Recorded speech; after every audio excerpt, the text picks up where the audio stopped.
Now, as attacks across Baghdad continue, there's growing concern about where to bury the dead there. Areas which were once parks and playgrounds are now replaced by graveyards, and even those are becoming overcrowded. Mike Hanna reports from the Adhamiya neighbourhood of Baghdad. On the banks of the Tigris River, what was once a park, now a cemetery.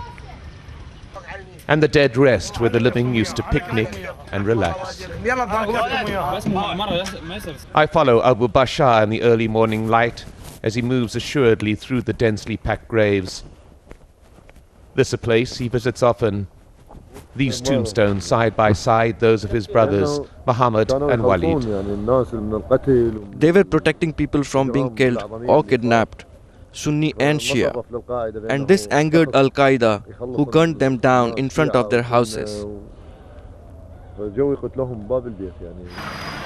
This is a suburb of Adhamiya, a Sunni enclave bordered on each side by Shia communities. The sectarian divide set in concrete by US forces, who've erected a 5-kilometre-long wall around the neighbourhood. The first person was buried here 18 months ago. This in the wake of the bombing of a sacred shrine in Samarra that resulted in massive nationwide sectarian conflict. Since the Samarra bombing, this cemetery didn't stop receiving dead people. Among those here on this day is Omar, who is visiting the grave of her aunt. We can't go outside the neighbourhood, and here it's closer and safer for us in case we want to visit our dead relatives.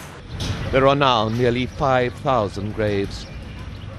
Some of those here died of natural causes, but according to the inscriptions on the tombstones, the vast majority died violent deaths as a result of actions by the US-led forces, Shia militia, or by fellow Sunnis from Al-Qaeda. The average age of those buried here appears to be between 20 and 30. And space is running out. The residents remain unwilling to risk the dangers of venturing outside the enclave.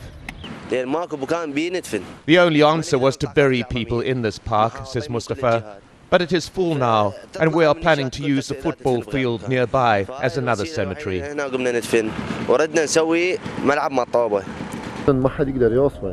This is a great sadness that cannot be described. But what can we do?